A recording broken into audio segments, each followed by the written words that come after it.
All right.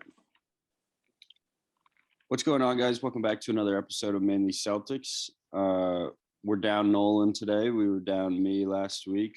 It's getting to that time of the year. People are moving around for the holidays and that sort of thing. Speaking of, Maddie, do you have a good Thanksgiving?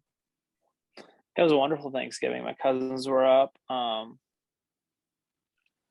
We enjoyed some good turkey and stuffing and gravy and all the good stuff, and then also we had some good pie. It was nice. It was nice to get a couple of days off work. Really hadn't had an extended vacation for a while, so that was nice as well.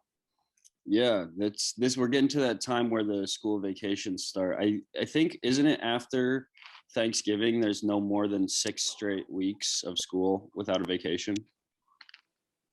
I'm pretty because I think there's a pretty long stretch in March. But I don't think it's more than 6 weeks because February's middle. February vacation's like middle, and then April's like middle of the month. So I think like March is like the gauntlet for like teachers. Yeah, okay. But we're still getting there. Christmas, you usually get what, 7 or 8 days off? Yeah.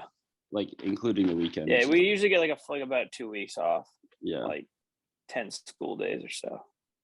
It's not too bad. It's looking like the Celtics could use a vacation though. Funky week. Played the Rockets on Monday, the Nets on Wednesday, and the Spurs on Friday. Do you want to go backwards in time, or do you want to start on Monday?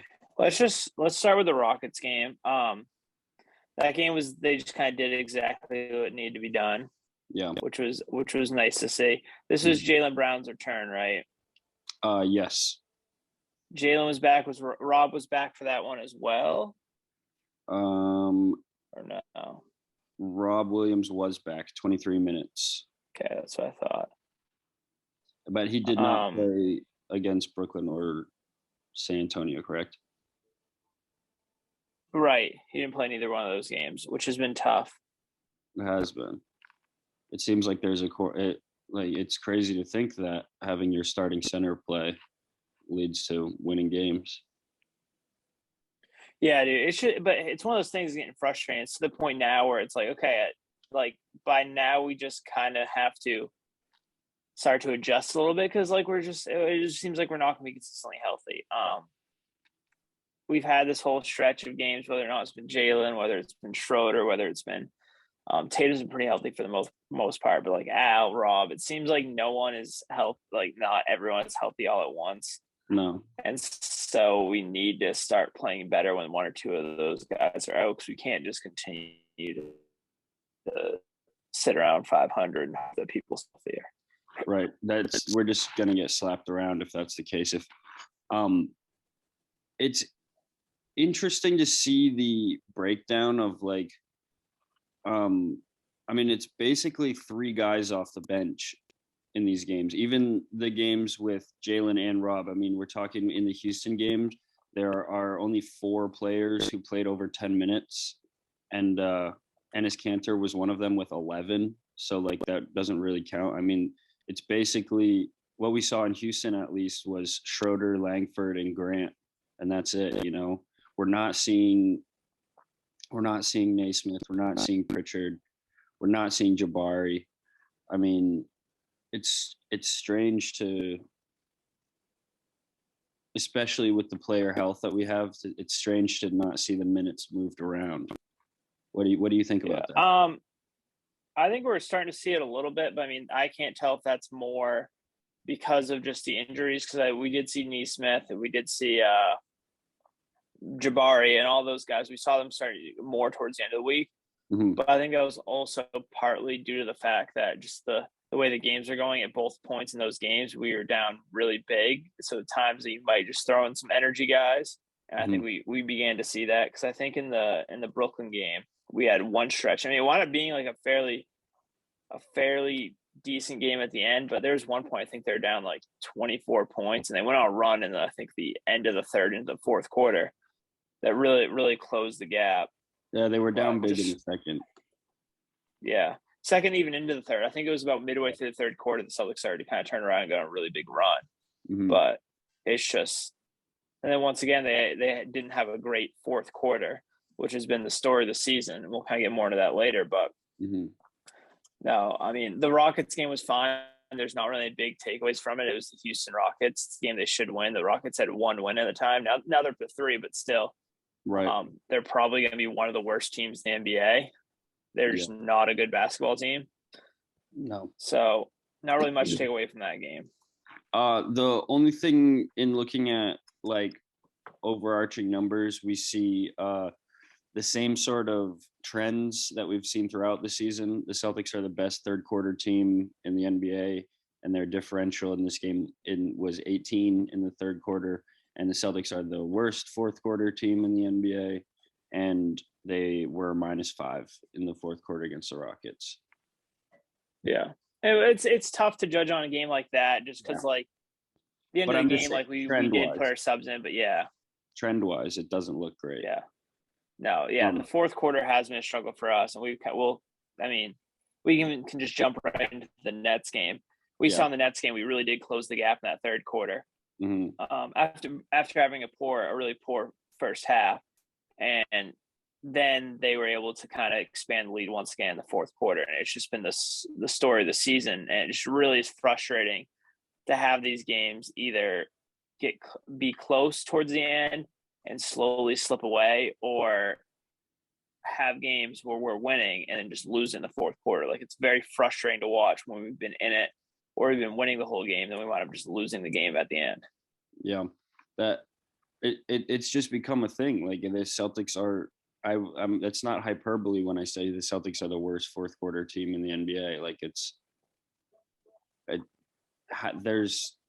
I don't know what it is. I mean, Brad. It was with the same way with Brad. Is it? Does you think it's personnel, Matt? Well, I think with Brad, it seemed like last year third quarters were a big issue. It didn't seem like fourth quarters were exceptionally bad. We weren't making any crazy comebacks like we were in like the Isaiah years. But I mean, I don't know. I think a lot of it's going to be on the coaching for just losing these games. I mean, a lot of times they're big runs. I think to end the game, they went on like the Spurs went on like something crazy, like an 18-0 run to end the game, a 15-0 run to end the game. And that's just like stuff we can't have happening. Yeah. It was 88-81 at one point. And the Celtics didn't score a point the rest of the game. Yeah. Exactly. Yeah. 15-0 run to end the game. Yeah. So that's just like inexcusable. Like, and some of them, they may have been some missed calls, but we need to do a better job of creating good shots and getting good looks and really scoring. And just something that's also been pretty common this year is we've been just a horrendous 3-point shooting team, which is something that I think needs to change. I thought that we were going to make an improvement just based on the fact that, I mean, we didn't really actually, I didn't know necessarily we were going to improve, but you figure at least the spacing would be better for the most part because we're getting rid of guys like Tristan Thompson. We're getting, it was mostly Tristan Thompson. I mean, you're getting rid of a guy like Semi Ojeleye, who wasn't really much of a spacer. You have Grant shooting 40% from three this year, and it still doesn't matter. Like, right now, we're fourth worst 3-point shooting team in the entire NBA at 32.4%, which is tied for third worst with the Washington Wizards. And that's just if we want to have any sort of success this year, we're going to need to improve. I don't know if it's mixing up the lineups for some part, because it seems like at the end of the games, when we're really needing to get an easy bucket, it just seems the paint's just so closed in and we can't hit those open shots, which is getting very frustrating. And it's back to something we talked about earlier too, about blowing layups and blowing layups paired with the fact that there have been multiple games where you shoot like 2 for 16 to start. For whatever. What was the 0 for game where they started off like 0 for 22 from 3? And we're still in that game. I mean, we're like a good enough team. Like, our defense is going to keep us in most of these games, but like shooting's going to prevent us from like just easily winning a lot of those games, which is just something that needs to get fixed. So I think we'll have to start shopping around for guys that just maybe just catch and shoot guys, just guys that you can plug and play into the rotation. Just adds a little bit of spacing. I did worry about that with the Josh Richardson, Marcus Smart, Dennis Schroeder kind of 3. And while I think they've all played well individually, I think as a team, I do think we need another wing or another guard that can shoot consistently. Whether that's just bringing Neesmith or maybe one of those either here Pritchard finds their stride or bringing in a veteran that can shoot. I mean, this is just something that needs to change. You just need some guys that go in and consistently hit some threes. And like I said, Grant shooting 40%, but we're still shooting 32% as a team. I mean, who would have thought that? Like, yeah, I mean that Brooklyn game they shot 23%. Let me rattle off a few numbers here from 3-point shooting. Grant Williams 2 of 7, Jason Tatum 1 for 9, Marcus Smart leading the charge at 3 for 8, Jaylen Brown 0 for 8, Dennis Schroeder 1 for 5. Marcus Smart led the way against. Yeah, Marcus Smart. Yeah, he led the team in points that game. Yeah, which is never a good sign. Like I love Marcus Smart to death, but if he's leading your team in scoring for an individual game, you're probably not winning that game. Right. Especially when you have guys like Jason Tatum and Jaylen Brown. But and it stinks because we're gonna have to make those adjustments with that same personnel because I don't know if Richardson's back today. I know Al's not playing. Not Al. I know Rob's not playing today. So we're gonna have to continue to go with this kind of smaller lineup and continue to compete. And you think with a smaller lineup, we'd at least be able to shoot better. Rather than, I mean, our defense has slipped a little bit with the Rob out, but I think you'd think we at least get a little boost on the offensive side because Rob's not much of a floor spacer, but that really hasn't been the case. Yeah, and last kind of thing about the Nets is just we get killed by pretty much everyone. Patty Mills at 23, James Harden at 20, Kevin Durant at 21. And LaMarcus Aldridge was hitting mid-range after mid-range. It just seems like, I don't know what it is, like basically since Kevin Durant came back last season, it seems like every time we play them, we just like roll over and die. Yeah, especially defensively. I saw a tweet. Let me see if I can find it from Greeny about the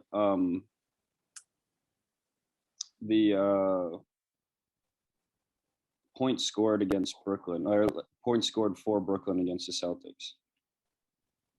Let me see. It's not pretty. It's just like, I don't know what it is against them, but they just, every single time, it seems like we just roll over almost immediately.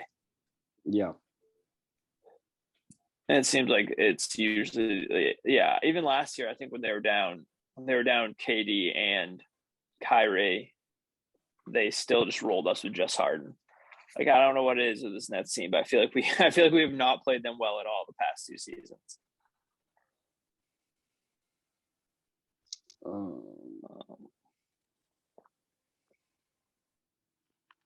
Let me find it. I'm still looking. Okay, and then afterwards, I know you're going to bring the Nets. After that, we had the Spurs, which was coming in this game. They were 4-13, so it seemed like should be an easy win for the Celtics. Although no wins are easy in the NBA, but this one was just. If you watch this game, this is just an absolutely brutal game to watch. Just like the highs and the lows of this game were just something else. What was the comeback? What did they come back from down? They were down something crazy. Let me try and think. They were down like 20. I think they were down 24 at one 24 point lead, yeah. I mean, yeah, and then they got up to being like. Go ahead. I think they got up to like a 7-point lead, something like that, 11-point lead. They got up to like a fairly decent lead, like a pretty significant one. It looked like it would have been hard for them to blow, and then they just managed to blow that with no problem whatsoever. Yeah. So that was super frustrating. Just the start, I was about to close the game or turn the game off because it was so ugly to start. But yeah, I mean, start the game 30-14 is not good. And then you continue, then you go into the half down by 15 points. Yeah. And they went on a little run to end that first quarter. Well, like Jabari hit a shot and someone else hit like a 3 right before then. But it could have been worse. It was like what? Something like 30-9, and they went on like they hit 2 shots in the quarter to make it 30-14. So it was ugly. It was one of those games I was like, this is just terrible. They did obviously fight. They came back big, and they just wound up blowing it anyways, which was just super frustrating. Yeah, up by 7 with 3 minutes and 21 seconds to go in the fourth. The last shot made was at that timestamp. Marcus Smart, 10-foot jump shot. And then continues to just be only San Antonio scoring. Yeah.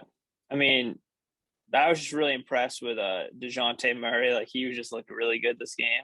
Absolutely. He was hitting shot for shot, especially down the stretch. He was hitting big shots. Keldon Johnson had one of the dunk of the year candidates over Grant Williams. That was an incredible dunk. Yeah. This was just a very weird game. I think Enes Kanter led the team in plus minus. Like, he was huge for us, which is like surprising. Enes Freedom Kanter. Enes Kanter Freedom. Sorry. Freedom. Yeah, I misspoke. My bad. What do you think about that name change? I don't know. It doesn't do anything for me. But more power to him. He's becoming a U.S. citizen, so. Yeah, that's just something very interesting. Becoming very patriotic all of a sudden. Absolutely. There's no shame in that. Yeah, but Enes Kanter Al was just not very good this game. 28 on the court. Negated completely by the fact that Al Horford was minus 29. Yeah, Al finished with 4 points, 5 boards. That's not going to really get it done with Rob being out. Nope, not at all. Yeah, and we're going to continue to see this. Luckily, the next team we play is a little bit smaller of a team, or place at least start small. So hopefully we won't be taken advantage of too bad. Absolutely. I mean, we saw another sub 30% three-point shooting game in San Antonio. They shot 29%. I mean, Jason Tatum, 2 for 7. Dennis Schroeder, 1 of 5. Jaylen Brown, 3 of 7. Naismith, 1 of 3. Langford, 1 of 3. Al Horford, 0 of 3. Marcus Smart, 0 for 3. Just bad. And they only got to the line 15 times, and they only made 10 of those baskets. I mean, I guess San Antonio only went to the line 19 times, but it like 3-point shots and free throws. There's a reason that people are shooting more threes now. It's because it's worth more. Like, you have to get that extra 1 point here, an extra point at the line. Like, these are what wins games, you know? Like, the free throw thing has just been so weird to me. Like, the Celtics cannot get to the line. I don't know if it's well, they don't have anyone that's like particularly good at getting the free throw line. Like, they just never have. Like, Tatum just, even since entering the league, hasn't been very good at getting the line. Jaylen's been decent, but like, even him, he's never been a guy that's going to be racking up crazy totals to the line. Al's not a guy that's getting to the line. Schroeder, I feel like Schroeder in the past probably has been a guy that gets the line because he likes to really attack the basket, but he hasn't gotten to the line too much this year. Smart's not a guy that gets the line. Just looking down the minutes of Grant's not a guy that's going to get to the line. Kanter gets the line pretty well because he is a guy that pretty much only operates within 3 feet. But the rest of these guys, like, we have very few guys that are really like probably above average at drawing fouls. So the free throw line isn't a place where we're going to work unless we have some guys that really have a change in mentality. Yeah. But we need to make it hurt when teams are collapsing. So we're getting a lot of open threes and we're still shooting like below 30% on open threes. Mm-hmm. And that's just something that just needs to change. Like, guys just need to hit their shots. And a lot of it's guys that I think it'll start to come around because a lot of guys, like proven veterans, like, I don't know, like, Romeo's shooting fine this year, but I don't know if that continues. But we have guys like Marcus Smart and Dennis Schroeder who are not good shooters, but they typically shoot better from 3 than they are this season. Absolutely. I mean, same with Al Horford. Like, we just have guys that, it's like, I know it's below 30 for sure. I haven't looked it up recently, but I know he's like usually at least like a 33% like 3-point shooter, like 32%, which is like not saying a lot, but just that slight improvement, kind of that getting back to the medium, it'll help a little bit. And hopefully the whole percentage of the team will start to increase. So I'd really like to be closer to that 34-35% mark, which still is like below average, but would certainly be better than what we're seeing now at 32%. Like, we just need some guys that can shoot threes. Absolutely. It seems like every year this has been an issue, because I remember talking about it a couple of years ago. even during free agency, we need more guys that could shoot threes, and that's why I thought Jeff Teague would be a good acquisition last season. But that was a bad decision. Yeah, but we wound up choking the game away to the Spurs. Mm-hmm. Who are on and all we can do now is really kind of bounce back versus Toronto. Yep. What'd you say? I said who are on a 6-game losing streak. Yeah, so hopefully we extend that. Toronto's been weird this year. I always thought Toronto was a really good defensive team, but no, I said I meant the Spurs were on a 6-game losing streak.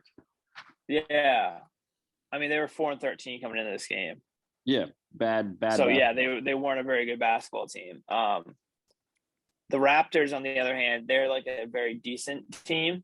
Mm-hmm. I think they're like 1 or 2 spots below us. Yeah, in the standings. They're not far behind us though. 10th, they are 12th. Yeah. But they're a team that they're not very good defensively, which is weird because they have a lot of good defenders. But that's because they're starting, I think, very small, and they're going Pascal Siakam center, mm-hmm. which is something that I think we can definitely take advantage of. And we really did take advantage of last time with Rob. But we really don't have that rebounder now unless we play Cantor big minutes. But I don't know if that's necessarily going to be successful because of what he can be exposed on the defensive end. But no, I mean, we gotta figure out a way to win. I think we gotta control the boards like we did the last time we played them. Yeah. I think it will put us in a good position to win. Kind of leading into that, I did have some betting lines from some DraftKings betting lines. Nice. So opening up this game, the Raptors are favorites by 1.5 points. Mm-hmm. The over-under is set at 209. So do you feel any particular way about either of those? I think the over is talking to me. Just because we always see Fred VanVleet go a little crazy. He is having a decent year, leading the team in assists. I just think like there are always guys. I mean, OG Anunoby is probably going to have a nice game this game. I'm like, the over is talking to me right now, so I would take the over for sure. Yeah. Do you have any type of way about the spread? No, spreads this close don't mean anything to me. Yeah, really. It's basically a toss up if it's within a basket. I see a spread like that, I would rather just pick money line games, and it's even money for the Celtics right now. Let me see if I can find some player props.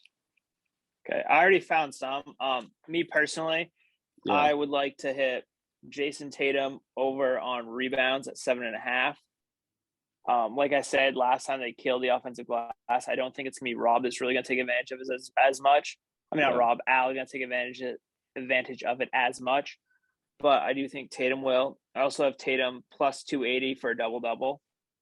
So I'm hitting those, and then I'm hitting the over, like you said, because I think with Rob being out and I think them going small with Siakam center, it's going to be cause for more points than definitely the first time that we saw them. So I think over, Tatum over on rebounds, and Tatum double-double. Okay.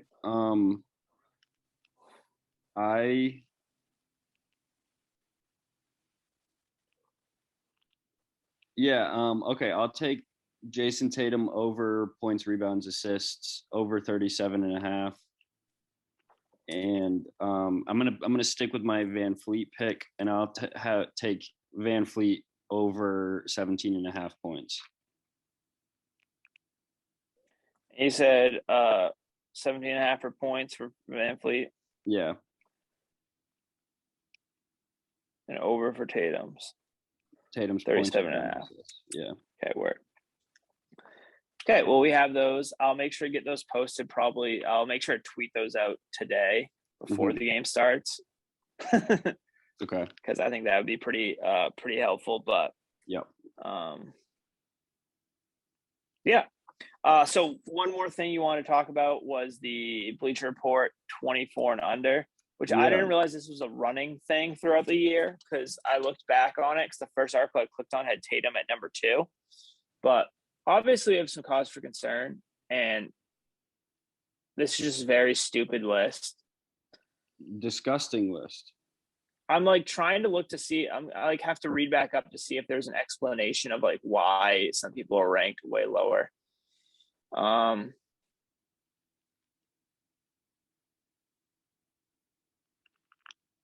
Okay, let's see. The latest version of others function more ranking based on how they're playing at the moment. Okay, this is still stupid. So it's based on how they're playing at the moment, based on their overall and with their overall track record. But the big thing is Trae Young is ranked 9th, Tatum is ranked 8th, and ahead of them are just some names that are like notable is Evan Mobley, who's a rookie center, Tyler Hero, Tyrese Maxey, Anthony Edwards, who I guess has more of a case. You have LaMelo, Luka, and then Ja Morant, who like Luka, LaMelo, and Ant have all been playing great this year. But really, like Tyrese Maxey, they're playing well. Same with Hero and same with Mobley. But they certainly aren't putting up the numbers to warrant them being put over a guy that's been a 2-time All-Star and made an All-NBA team and still 23 years old, as in Jason Tatum. And I mean, they've got, even on this list, they've got Talen Horton-Tucker, Kevin Huerter, Franz Wagner, ahead of Shai Gilgeous-Alexander, like guys ahead of them, Scotty Barnes, Darius Garland, like there's no like that. Cade Cunningham hasn't done anything this year. No, he's scoring like Cade Cunningham has not been very good this year. No, and he's shooting like 35% from the field. Like he is not doing well, or like 32%. I don't know if he's shooting 35%. He's also only played in like Darius Garland's outplayed him. Yeah.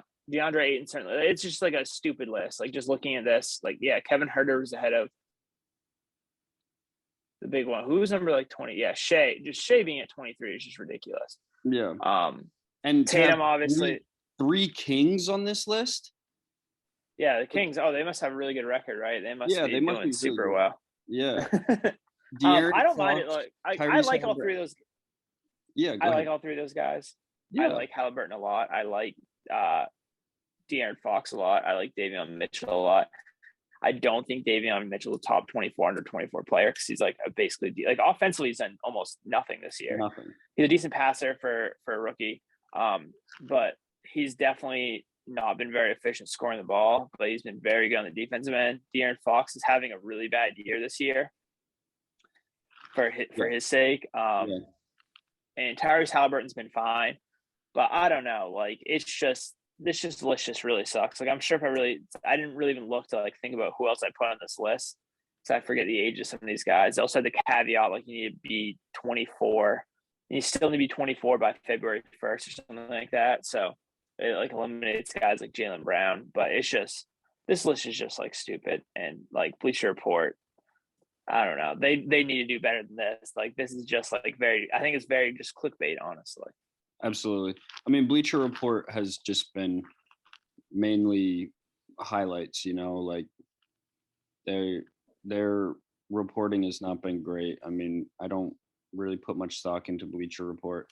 What else was this is a complete tangent, but like just that article got me thinking about just poor reporting.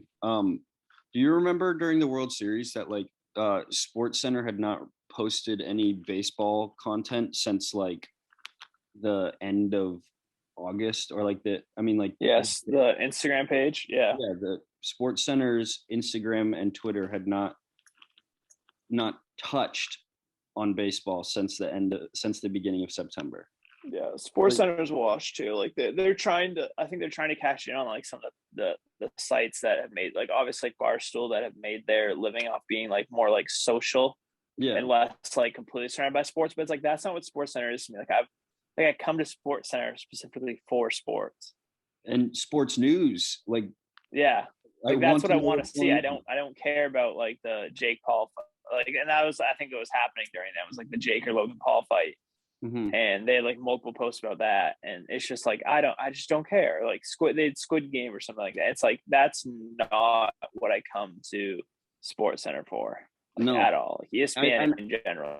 I also don't come to that for that.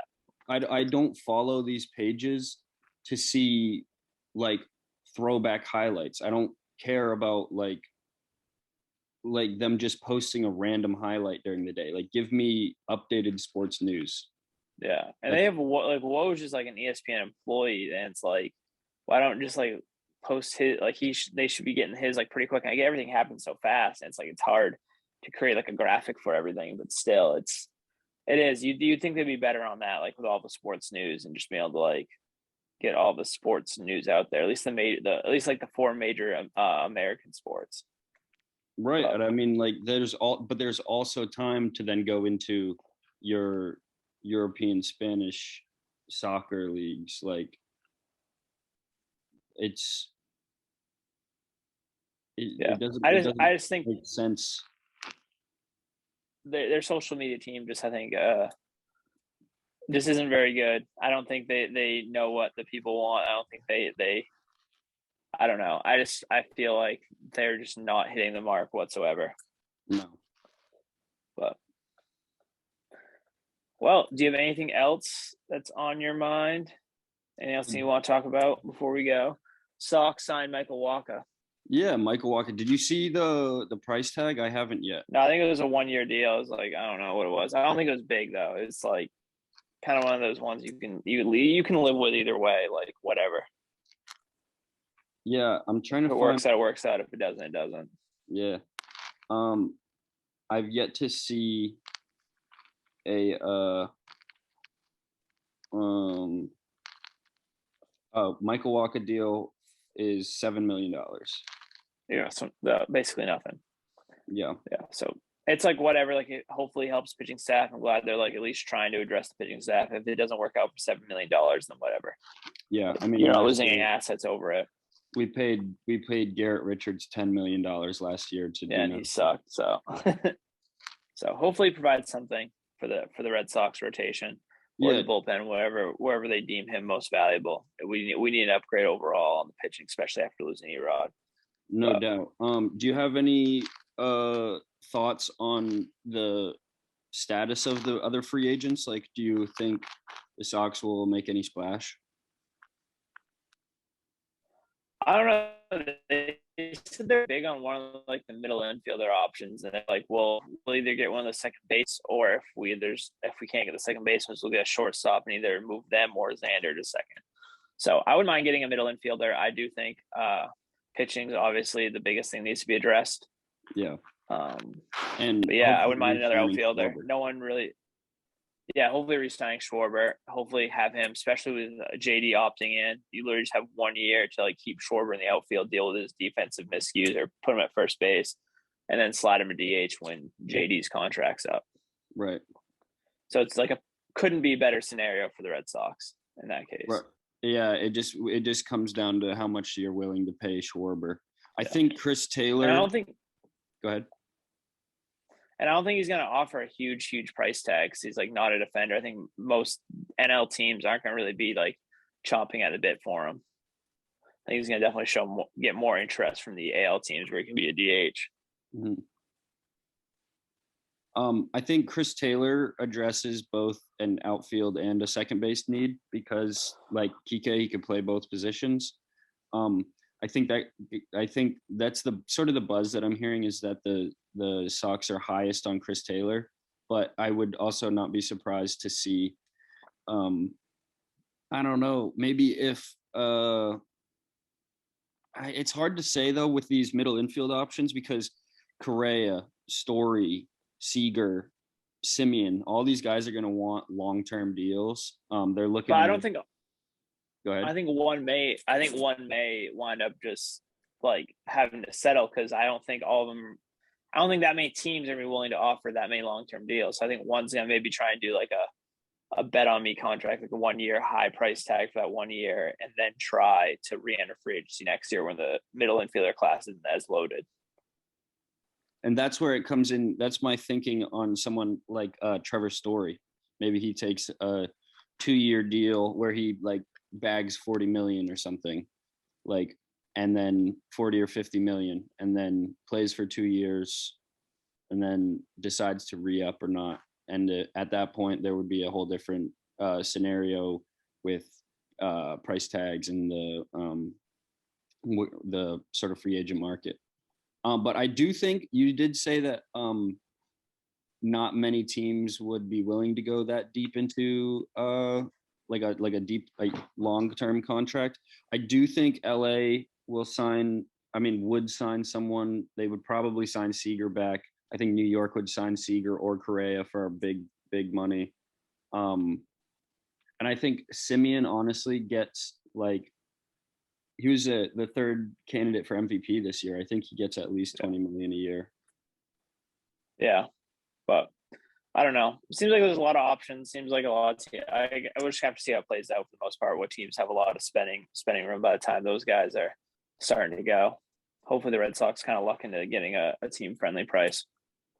Yeah, on a guy like definitely on Schwarber. Hopefully, a guy like Chris Taylor too. Yeah, that'd be nice for sure. It would be. Okay, well, if that's it, then I guess we'll talk to you next week. Hopefully, we see a C's win tonight against the Raptors, and hopefully, we're in a little better spirits next week. Absolutely. Okay. Hit the over. Peace out. See ya.